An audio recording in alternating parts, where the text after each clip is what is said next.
But first tonight we begin with our reports from across Nepal. We will travel to every corner of the country to bring you reports from the ground. We are starting with a ghost town of Barpak, situated at the quake's epicenter. Today, headlines today is Jugal Purohit was the first correspondent to reach the town. No relief aid has reached Barpak yet. And on the ground, we've seen hundreds of dead bodies. We bring you an aerial survey followed by a detailed ground report from Barpak that has witnessed the maximum fury of the earthquake. Look at the signs of devastation and destruction. Village has been entirely flattened on account of the earthquake. Horrific scenes which have hitherto not been witnessed. We cannot for now see an individual on the ground. There are people over now, I can see people who are waving at us. They want us to get out and help them. This is a site of tragedy which, as I said, has been hitherto unaccessed. Our arrival here has excited these people. They are running in the direction in which our plane is expected to make a landing. The desperation among these people is there to be seen. As I said, all along our journey from Kathmandu to this point, we've not seen a single road in this surface. It means that there are no roads. What we've seen are dirt tracks which even do not exist now on account of this earthquake. So that's the scenario in this. These helicopters of the Indian Air Force flying in support of the Nepalese army are their only lifeline. We are making a landing right now to them, and hopefully we will have more for you as we go inside and trek along these villages. That's the scenario that we are witnessing in the Gorkha village, which is extremely close, in fact the district of the epicenter. We've just landed in the Barpak village of the Gorkha district, this side of this epicenter, this massive earthquake. Prem Kumar Mishra, my camera person, will show you the extent of damage and devastation. This is a site which not many people, in fact no one has access before, and Headline today is reporting from Ground Zero to tell you the stories about the places which no one till now has reached. Just look around for yourself and you'll get a sense. Extremely desperate people who are waiting, hoping that something will be in this helicopter for them that's coming to us by hordes. Look at this gentleman, this old man who's trying to come to us. Our arrival here, which as I said is possibly the first one, has triggered an excitement among people, and the houses you're seeing for yourself. Words are not really required to tell you the story that the pictures tell you now. That's the situation from Barpak. With Prem Mishra at the Ground Zero in Barpak, Gorkha district. Jugal Purohit for Headlines today. Forced to grieve in isolation, Barpak today is a village full of rubble, corpses and grieving relatives. What we see here is a scene which is played again and again and again every time a rescue team manages to find bodies like the ones that you see laid out here on the ground. This is the body of a child and a woman. They were found very close to this spot. They were trying to escape when the earthquake struck them, and obviously they could not manage to do so. From this point onwards, as you are seeing, these bodies will be transported from here right to the top. That's where the graveyard is for all these people, the villagers of Barpak. They are all Buddhists and believe in burying their dead. From here onwards, these people, the relatives themselves, will take these bodies right up to that hilltop. Now that's what's happened at the epicenter of the quake. Stories of human tragedy are unfolding across the country. Families are scourging the debris along with rescue workers to find their loved ones. We put together 3 such stories, 3 faces that bring you a sense of the despair, grief and the endless hope that now permeates Nepal.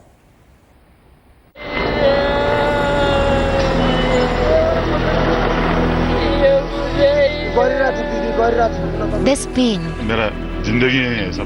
agony,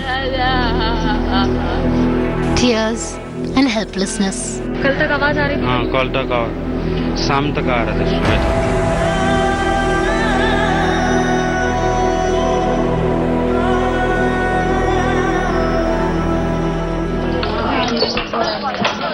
Nepal's shattering earthquake lasted for a few moments, but the human tragedy has just begun to unfold. These faces are looking for answers that are buried deep below the debris of the homes they once lived in. Ganesh Giri hasn't moved from this spot ever since the quake occurred. His wife and 5-month-old daughter are buried under rubble where his home once stood. बीवी और बच्चा फंसा है, 5 महीने का बच्चा है, बहुत मुश्किल हो रहा है। कल 3 रोज से हम यहाँ बैठ रहे हैं, धूप में बैठ रहे हैं, हम इंतजार कर रहे हैं बच्चों के लिए। बहुत बच्चे माँ कब निकलेगा, हम देख पाएंगे बोल के यहाँ इंतजार कर रहे हैं।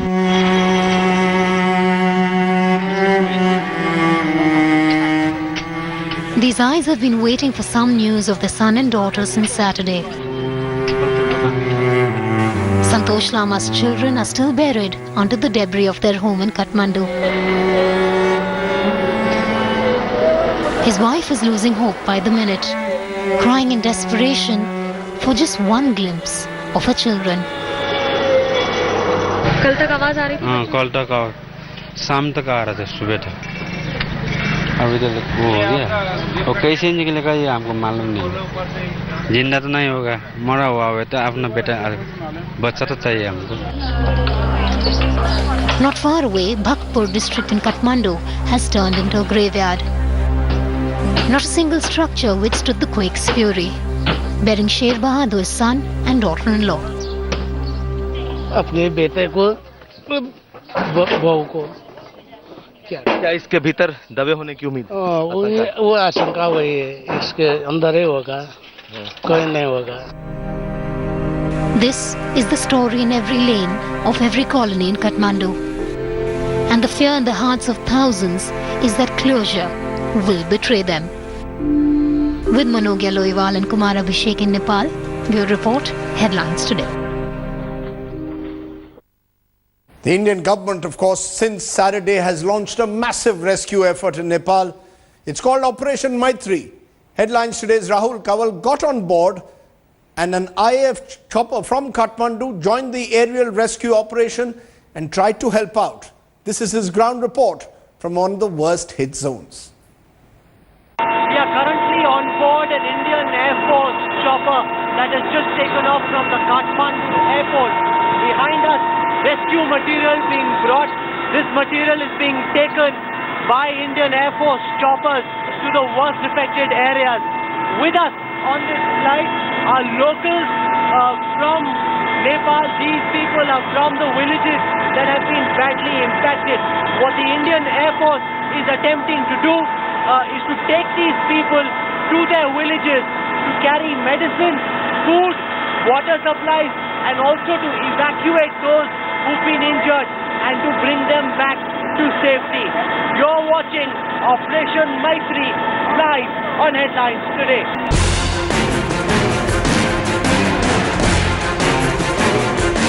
With great difficulty, our Indian Air Force chopper has finally been able to land on this dry riverbed. These people have been sent with supplies which they will carry back to their villages. There are several villages over here on the mountain tops that have been completely ravaged. You can see also from there people trying to bring those who've been injured and hurt to these areas.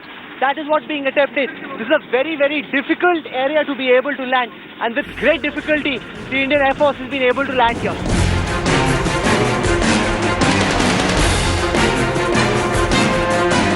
The moment they saw the Indian Air Force chopper land, the villagers rushing those who've been injured and hurt, old women, children, aged people being rushed to this helicopter. They've brought some rescue material with them, but there are several people for whom help hasn't reached so far. These people will now be taken back to Kathmandu on board the helicopter that we came in. That's the village behind us, which has been badly affected by this earthquake so far. They've not had any supplies coming in. This is the first time that anyone has been able to land over here, with the hope that all those who've been impacted can quickly be taken to Kathmandu.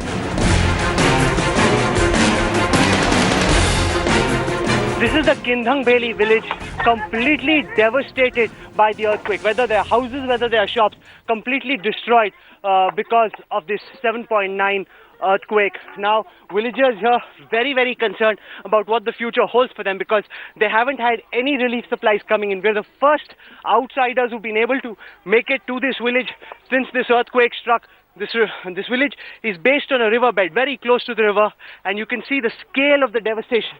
The entire village, if my camera person, you can just turn, the entire village razed to the ground. People here in huge amounts of trouble, now trying to figure out a way of being able to put their lives together. Entire houses in this area have been devastated. They do have some supplies in this small kirana store. That's what's keeping these people going, but these supplies are fast running out. And so far, no one has been able to reach this area. You can see the scale of devastation and the fact that these people actually have building material which is of very poor quality, completely unable to last and withstand an earthquake of this magnitude. And that really is the problem, because the level of devastation is far more here in these remote villages than it is in the towns and cities of Nepal.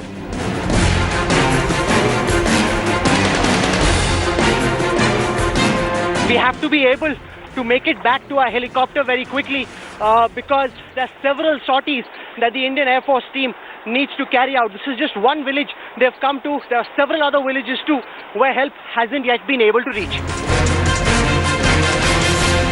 Yeah, in this village, not only in this village, in this whole area, all houses are, most of houses are damaged, and many people are killed.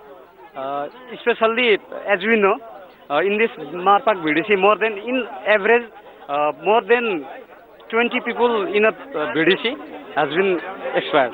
देखो आप लोग आए हो, बस इतना वो कर रहे हैं, हम लोग को बहुत खुश हो रहे हैं. अभी तक भी कोई श्योर नहीं है कि अभी तक भी बोल सकते हैं, जा सकते हैं, बात सकते हैं करके, किसी का कोई श्योर नहीं है. इतना आदमी है, कोई किधर बैठा है, किसी का कोई घर नहीं है.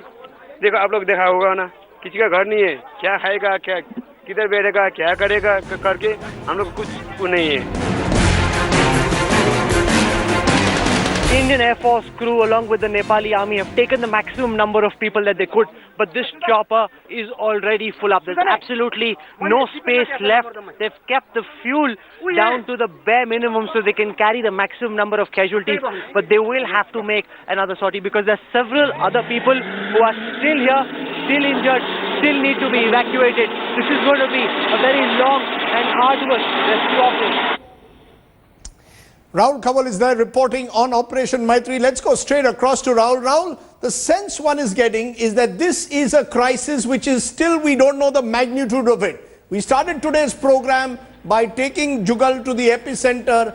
You're reporting from various villages. It seems that as the days go on, the death toll could rise and just the scale of the crisis could actually expand with every passing day.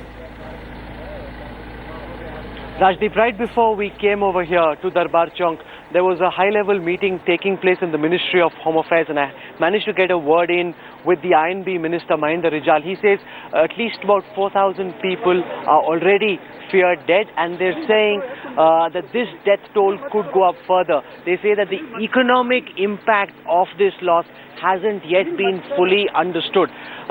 You're absolutely right.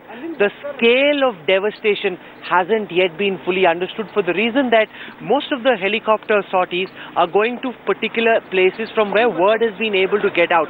There were several villages that we saw on our way to the village that we went to, which were completely devastated, razed to the ground. We are currently at the UNESCO World Heritage Site of Darbar Square. We've been told not to get too close to the building right behind us because this could fall at any time. There are French rescue workers who've been working through the night. They've got some special equipment. They felt that there was a possibility that one person might be alive who might be in. They were looking for that person till just a short while before now. If I turn my camera around, Rajdeep, I want to show you how there are hundreds of people who are still out here in the open. They refuse to get into their homes. There hasn't been an aftershock all through the day today, but these people are so concerned about what they've had to go through over the past 48 hours that they refuse to go back home. They're still out camping here. There's no hotel accommodation available because the hotels are badly off. They have no water, no electricity. They can't take more customers in. So the problems are many. What we know is some stops open today. Some grocery stores were open. Wi-Fi internet connectivity is back on. Mobile connectivity is better. They're beginning to get little parts of this entire problem into place. But you're absolutely right. The magnitude of what has hit Nepal hasn't yet been understood even by the Nepali government, Rashdeep. What about things like power? What about things like electricity, water? Are there still major issues confronting the city of Kathmandu? I was told there were long power cuts. There's a huge problem with basic infrastructure and food supplies. That's going to take presumably even longer to resolve. You know, the only cameras that we see here are cameras that have been put up by TV channels. There's a CNN, BBC crew reporting from right behind us, but apart from that, look around us, there's absolutely no electricity. There are some solar lamps that people have. That apart, there's no electricity. There is no fresh water. The INB minister told us that what they need right now are experts on sewage and sanitation because the lines are completely blocked. They need global experts to come in. They're hoping that somebody will also send them proper tents because what they have are tarpaulins. What they need are proper tents. What they also need are doctors to come in because of the number of people who've been hurt and the number of people who are being brought in by these various rescue sorties. They simply don't have the medical infrastructure. Now, the Israelis have brought 2 hospitals in, the Americans have come in, the French have come in, but this is simply not enough to cope with the number of people who've been injured. And since medical facilities in the remote districts are not as strong as there in Kathmandu, everyone is being brought here, further burdening the limited infrastructure that is available. That's what the government of Nepal hopes, that people who are watching this broadcast, people who are following their story, will be able to provide to them, because in a while they fear that if these bodies continue to pile up, if the sewage and sanitation facilities are not cleared, there's a fear, very real fear, the INB Minister Mahendra Rijal told me, of mass epidemic. That's what they're trying very hard to avoid at this time, Rashdeep. That's right, Rahul. Mass epidemic, the next big challenge that perhaps Nepal will face in the days ahead. But for now, stay safe. And to you and your team for reporting from across the country and bringing this story home, keep at it. Thanks very much and have a safe night. Rahul and the team reporting from Ground Zero. Now we're going to show you a sight that you've only perhaps seen in the movies. It's a scary event, but it's been filmed and it's real, and it's at the base of Mount Everest. A mountaineer has posted the video of the monstrous avalanche that hit them after the earthquake struck Nepal. Take a look.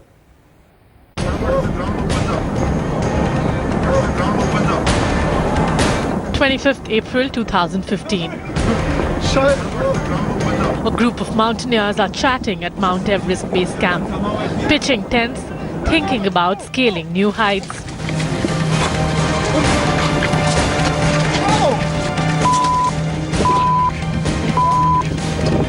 But within minutes, it all comes crashing down in the form of a massive mass of snow cascading down the mountain towards them. The climbers panic and scramble to safety in tents, behind rocks, anywhere. When the immediate danger appears to have passed, they head towards the kitchen tent to take shelter, only to realize the tent is no longer there. This is just one of the horrific images of the Nepal earthquake. At least 17 mountaineers are dead and many more fear trapped at the base camp. Helicopters have been rescuing seriously injured climbers, and it's the Indian Army that has taken the lead. They've evacuated 61 climbers till now. An army expedition team that was training for the climb when the avalanche hit has now turned survivors. Among those still missing are Indian climbers Pudata Nilima from Hyderabad and Rashid from Haryana. Their families hoping against hope. Rashid से संपर्क करने की कोशिश कर रहे हैं, जिससे कि वो ना तो उसका फोन मिल रहा है, ना ही उसका फोन हमारे पास तक आ पा रहा है. Hello guys, this is Arjun from Makalu. Climber Arjun Vajpayee put up this video on Facebook, but his family is yet to hear from him. इसलिए चिंता तो बहुत है हम लोगों को, मगर वही है कि उसकी तरफ से यही मैसेज आ रहा है कि हम ठीक है, यहाँ पे हम ज़्यादा बेटर कंडीशन में हैं क्योंकि एटलीस्ट ओपन एरिया में है. Nepal tourism officials estimate that at least 1,000 climbers, including 400 foreigners, had been at base camp or on the ascent to the peak when the earthquake struck. What happened to most of them is still unknown. Bureau Report, Headlines Today. Now, the government of India has been working overtime to ensure several survivors can come back home. Several Indians who've survived the earthquake, were in Nepal at the time, are brought back home. And we've got stories of hope. Because joining me now is Sangita Bell. She's a mountaineer herself. Yes. But her husband, Ankur, has been stuck there on base camp for the last 48 hours. And at least today morning, she's got the good news because she's been able to connect with him. Yes. So we're going to try and connect you again to Ankur in a moment, Sangita. But I presume you're feeling very relieved. You tell me about it. The last 48 hours have been the worst in my life because it was the waiting, it was not knowing, the uncertainty, and being a mountaineer myself, I know how it is up in those mountains, those harsh conditions. You know, when you must have heard those reports, 17 mountaineers dead, avalanche. I mean, you must have, as you said, it's been the worst 48 hours in your life. I haven't slept for, I think, more than an hour or so in these last 48 hours. Probably my... And then when you finally heard his voice this morning? Oh, it was just amazing because, mainly because I found that the helicopters were working, the weather was good, but somehow I had a very good sense of feeling this morning. It was like an intuition that the weather is going to change, everybody is going to get off the mountain, and when I finally, it was just superb. Okay, we're still trying Ankur's number to see whether we can connect you on the phone again. And also joining me is MJ Akbar, national spokesperson of the BJP, senior journalist. But MJ is joining us not as a national spokesperson, but as someone who in a sense was there at the wrong place at the wrong time. You were in Kathmandu when the earthquake struck, and you, I'm told also, MJ, were rescued by the very gallant Indian Air Force. Tell us your experience.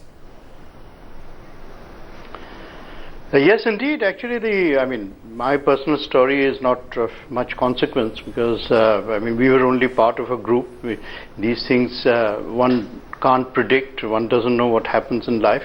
But what was really amazing as far as my experience, I felt genuinely proud of the manner in which the Indian mission in Kathmandu worked. It was a mission that became missionary in its zeal. And our ambassador there, Ranjit Rai, very calm, very cool, very collected, very methodical, and all the diplomats down the line. But the most important thing that when we reached, and the first day was, as you can understand, a day of when Nepal was stunned, Kathmandu was stunned, everybody was coming to grips with the enormity of the tragedy. Even then, people had begun to understand that the reports that were trickling in were only a very thin sliver of a much greater tragedy that would, as your report now proves. But when the Indians went in, I was so proud of the fact that there were no VIPs. Everybody stood in queue, and you came in sequence, and you were taken through in sequence. And the only VIP were young mothers with children. That's very reassuring. Someone who were very elderly. And in terms of the speed, every Indian was an equal. In terms of the speed and in terms of the ability to connect to people, communicate. Yes, the mission was actually communicating, spreading word. And in such a moment, I was watching all around me. You may imagine human beings, we tend to be cynical about human beings and believe that they are selfish. They are not. Actually, people were calling each other, spreading the word. Just go to the airport. Our mission is there. The government of India is there. The Prime Minister has sent special planes. Every Indian will be safe.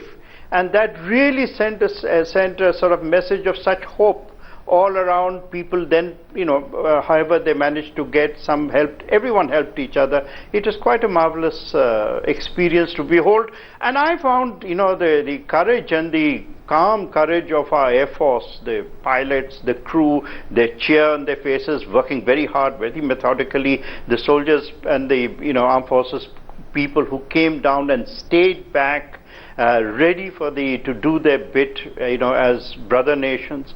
It was all quite, perhaps at the exact moment you don't really comprehend the full story, but in recompense, when you contemplate it, it really is a very, very marvelous.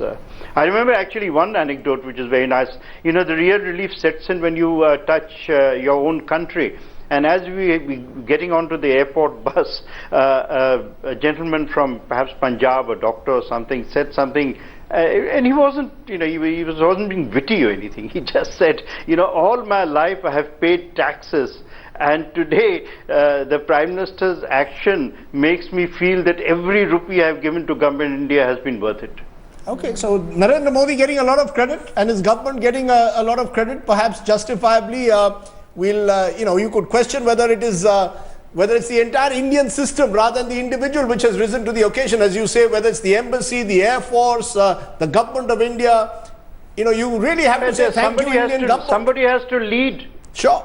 Yeah, somebody has to lead that whole effort. And the inspirational leadership provides the motivation. Point well taken, MJ Akbar. But let me come back to you, Sangita Bell, because as MJ Akbar says, it's been a moment of a great crisis. At a personal level, it's people like you who've really gone through the trauma. Journalists will just report the story. But for you, is there a sense that you feel that, in the last 48 hours, I think you were trying to contact the government of India, the MEA, to get more information. Were you able to get the kind of information that you wanted? Well, I was not able to get the entire information, but what I got was a lot of awareness.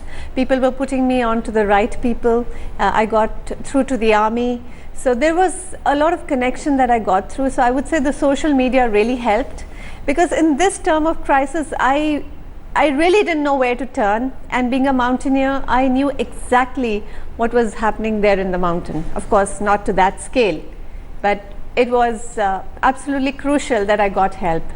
And what are you going to do? How are you and your husband going to celebrate once he's back? Is he back tomorrow? No, it's going to take him a couple of days. So he's at base camp at the moment, he's base camp 3? No, he is at Gorakshep, which is a step down as you're going down from the base camp. Right. He had to be away from the avalanche area. And he's right now, as of now that we speak, he's in a tea house, probably sleeping. That's why he's not picking up the phone. Okay, well, either way, he's safe, which is a great end to the story. Yes. And enjoy and celebrate when he's back. Yes.